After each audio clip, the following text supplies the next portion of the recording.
What is up, everyone? Happy New Year. Hopefully, you all had a great New Year, great holidays. Today was launched the Plarium Points program. So, I'm sure you've seen a few videos on the new champion here, Siresha the Chard. A pretty cool looking champion, actually, with the flames all over the place from the Sylvan Watchers. People thought, how do you get this champion? As other content creators were saying, it is a free champion, which basically means you have to do stuff to get it, but you don't technically need to pay for it in order to get this champion. It was finally launched today in today's update this morning. So I just want to go through this, I guess, new program platform. It doesn't say how long it's going to last. I think this is here indefinitely. I kind of wish it was here a long time ago, to be honest, just because of how you get some of these player and play points. But without further ado, here we are. 77,000 points to clear all, so 25,000 points and you get the champion. They come in increments, 5 here, 5 here. At 3,100 points you get the avatar, and then you keep going all the way to 25,000 where you get your last 20 where you're able to summon this champion. So definitely would look to focus on this, just to make sure, for champion chase events, this would be a good champion to pull at that time for the biggest amount of points. Clan versus clan, if you're needing or looking for 30,000 points, this would also be a good opportunity to do so. Plus, there's some pretty darn good rewards along the way, like energy, 300 energy, 65 gems, pretty darn good. We then move into the next batch of 22,000 points, which just gets you a bunch of resources, accessories and resources for the Sylvan Watchers. It doesn't say what they are, so it is all RNG. You may get something good, you may not. And then the last one is the souls for Siresha. Did I even say that right? Sirsha. And you get up to 4 stars. So that's a pretty good head start for a 4-star soul. Again, it's 25,000 points. You get some books along the way. Legendary, you get some of the big or the medium-sized soul stones for you to pull, as well as some other energy as well. So all in all, pretty darn decent rewards. It's just 77,000 points is going to take you a while. Now, how do you get these points? So you can wait 120 minutes a day and get 3. Now, if you are a mobile user, that's all you get is 3. If you are on Plarium Play, you get an additional 6 a day. So you get 9 per day if you play on Plarium Play. If you are mobile, you only get the 3. So this is really encouraging people to move to the desktop platform. Honestly, I play on desktop virtually all the time. The only reason I play on mobile is if I'm running, a clan boss run and I'm upstairs making dinner or watching TV. I just throw it on beside me while I'm watching TV or doing something else. That's really all I'll use mobile for, or if I'm out of the house. But for the most part, I'm at my computer and therefore on the computer. But so you get 9 a day if you're on Plarium Play, or else 3 a day, and that's all. It's about, I've calculated earlier, about 65 years for you to max out the Plarium Play points. So not realistic, but it does supplement. You also get it in the advanced quests. I finished all of mine, so I don't actually know how many you get, but I would assume probably 2 to 5, somewhere around there for completing an advanced quest. You also get that daily, so assume probably around 15 Plarium points a day if you play on PC alone. That's pretty darn good for 77,000.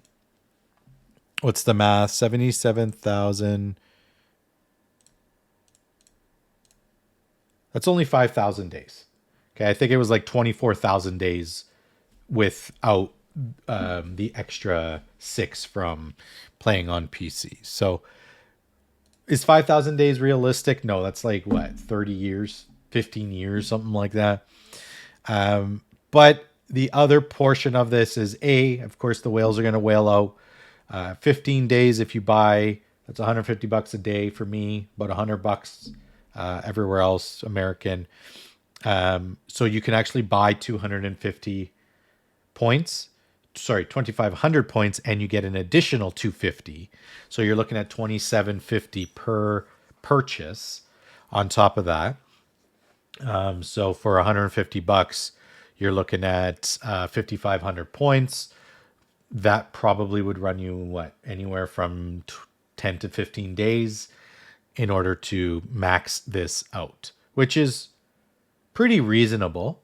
I'm sure some of the Krakens and the whales that play this game have spent far more per day. And I do know people that just constantly spend money and clear the shop out, if you will, and buy everything. So for those individuals, this is going to be maxed out very quickly. For those free-to-players, you really only have the Advanced Quest to Playtime rewards that you can get them from. Now, it does say you need to take part and compete in in-game activities as well. So nowhere on here does it actually show what that might look like, but we can guesstimate just based on how this is written. So you kind of hear the beeping in the background. That's my monitors keep switching on me. I gotta get a new switch. But where is it? So taking part or competing in select game activities like different events and tournaments. So we haven't seen them yet, and we do have some live tournaments as well and events. This one just launched this morning, and it's not here. But just like they added soul stones, I feel like in one of these rewards, they're going to add Plarium play points. Maybe somewhere down here, instead of giving you 150,000 silver, they're going to give you 5 or 10 Plarium play points, something like that. I have no idea how much, but you should get them there as well. So all in all, it's not something to necessarily focus on. You don't necessarily want to be like, oh, I got to make sure I have to do this in order to get this. It's something that you'll eventually get by playing. Now, if you're a low spender, or if you spend any money whatsoever, you do see in the shop that you do gain these bonus Plarium play points. I did not actually see this on mobile, so I don't know if you buy something via mobile, if you'll get those bonus Plarium pay points. I don't think so. I think these bonus Plarium play points are only if you purchase through Plarium Play. Or through the PC app, which is through Plarium Play. So that is something to consider as well. But if you do spend money, I would just go ahead and download the desktop version of Raid Shadow Legends and just go ahead and you'll get that extra bonus points, if you will. That will then condense the time needed. You no longer need 5,000 days if you're a low spender. You're bumping up by weeks, if you will. It'll still take some time, probably a few months, unless you just outright buy everything and then within a month you can max it out. Once you do max it out, however, there are the 3: the card, the artifacts and accessories, and then the champ souls, which you will get once you max it out. And then once you've cleared out every card, you then get Ascension Oils. So another place that you can get Ascension Oils, again, just by playing the game, just by doing the events and the tournaments, you're getting these oils. So I know that the Sand Devil is quite difficult and challenging for a lot of people, and there's struggles. A lot of people are just farming the low-level potions, getting level 3 and calling it a day. If you get good RNG, because if you get poor RNG, no one's doing it. You also get awakening items and XP and rank items. So you still get these bonus freebies. It doesn't necessarily, yeah, sure, it odes to, big spenders. That just means they finish it quicker. Just like, Doom Tower, you have a ton of resources, you max out all these champions, you get all the champions, but now what? They're getting forge accessories or forge items where the rest of us are still, doing the secret rooms for those champions if you're doing them at all. What's the rush? So the way I see it is it's cool, it's nice. Do you have to get Romantu? Do you have to get Arbiter? No. But you just by progressing and playing the game, you eventually complete those missions. You eventually get those champions. This is no different. This is I see as like a Romantu. It's just a little bit different, and it actually plays well to free to play players or low spend players who really it's trying to encourage you to use the desktop platform. But there you have it. Is the champion that good? Some say yes, some say no. Again, looks pretty cool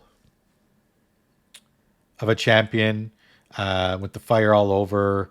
I think, this champion could be set up for some skins and then have the different elements in there. Maybe some water coming out of the head, like a waterfall, and she'd be all blue, or be all earthy with green and leaves, kind of looking like a Groot.